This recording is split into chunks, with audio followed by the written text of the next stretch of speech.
Welcome back to Humani this evening. We're discussing healthcare. My guest, Roseanne Harris. And if you'd like to email, my email address is on screen. Let's go. So let's talk about these low-cost schemes, and then let's get on to NHR. Why the delay? Why? Well, I think it's part of, the NHI is not unrelated to this, right? Is that there is a policy debate about whether this kind of cover should be offered through the NHI as opposed to through the medical schemes. But the challenge is that while we're having those debates over lengthy periods of time, there are a lot of people who desperately need access to that cover. And for me, the great tragedy is that we're not sort of, coming together, collaborating on how we can expand access to pre-funded healthcare cover for more people in the population, and particularly for our engine room of our economy, which is the workers. We've looked at the General Household Survey and estimate that there's around 11 million people that would be what I call the missing middle, people who could afford some kind of cover. They're unable to afford medical scheme cover because, remember, our prescribed minimum benefits kind of set a floor in terms of the cost of cover.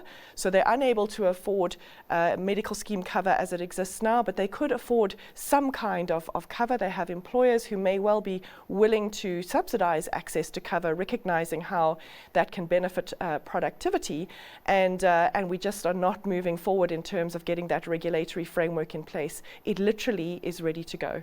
Roseanne, you talk about the 11 million, and your background is actuarial and all the things that go with that. But when we saw the two-pot system come in last September, and think about it, it's nearly a year in, and the amount of money that's been drawn by individuals, these are people who are working, because you're not contributing to a pension fund and a provident fund or retirement annuity unless you're working. And these are people who can put bread on the table, and they had to draw. But when I tell you, it's running to over 65 billion that's been withdrawn, and about 13 billion in tax paid. So great for the receiver of revenue. But so let's just talk about NHR. There's court cases going on at the moment. Where is NHR? What is likely to happen? And the big question that everyone's on everyone's lips is, if NHR comes in, will I no longer be able to have a comprehensive medical aid? Yeah, it's a great tragedy that we're spending so much time on legal cases, and instead of actually collaborating on getting healthcare to South Africans.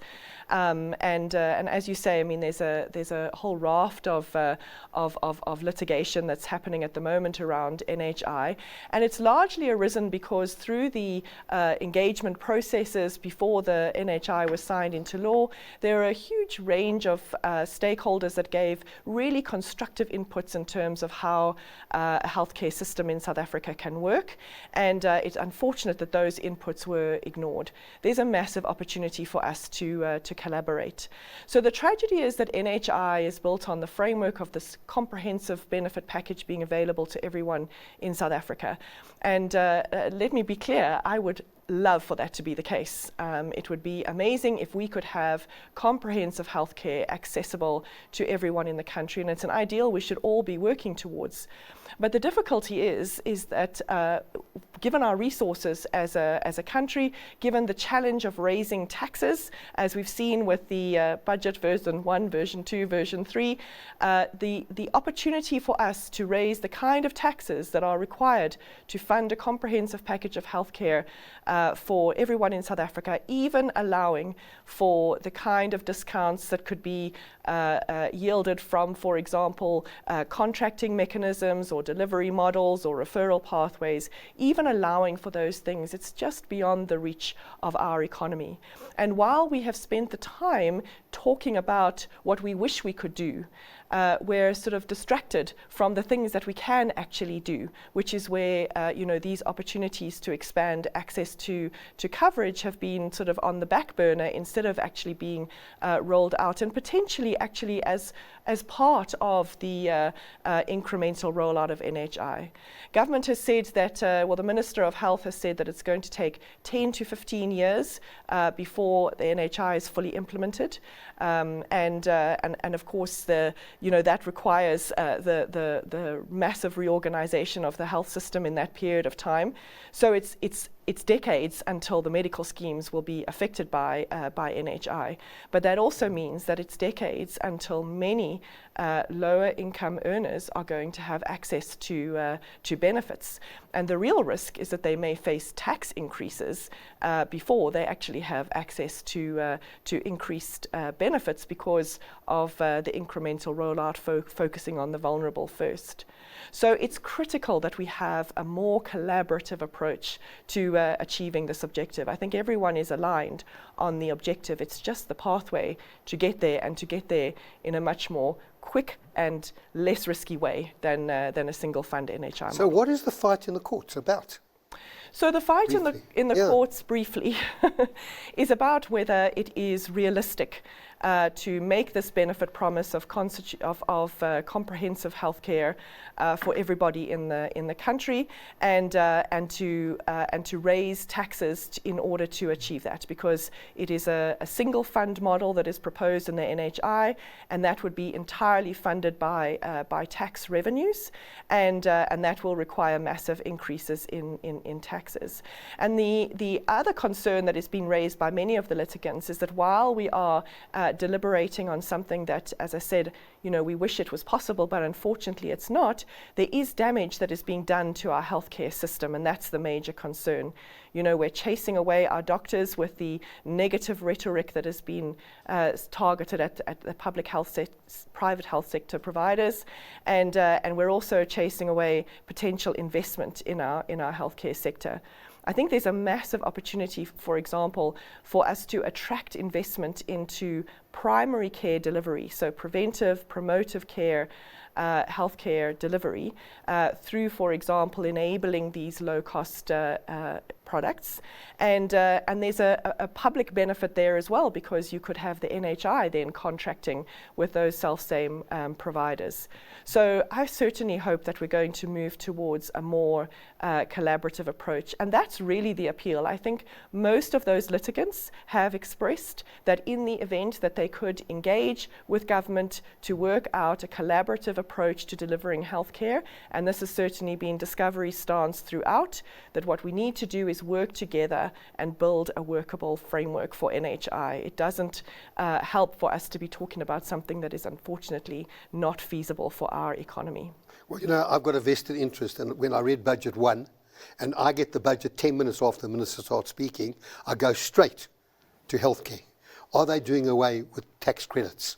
Budget 2, I did the same thing. Budget 3, we've left the tax credits, which is an enormous benefit to people, particularly over 65, who aren't well, in other words, to be able to write off those expenses against tax. Do you think that's going to be lost in the years to come? So I did the same thing, and as you say, while we still have the tax credits in place, I think what's important to note as well is that there is an erosion of the tax credits, right? Because they aren't being adjusted by inflation from one year to the next. So essentially, as a proportion of what you're paying for your medical scheme contribution, they're still reducing over time. And as much as you say for people over 65, it's a benefit. Also for your lower income earners. So when National Treasury revised the system from being tax deductibility to a tax credit, I think it was in 2016 if I recall, it was with the intention of assisting lower income earners to afford medical scheme cover. So really important for lower income earners in terms of their ability to stay on medical scheme cover.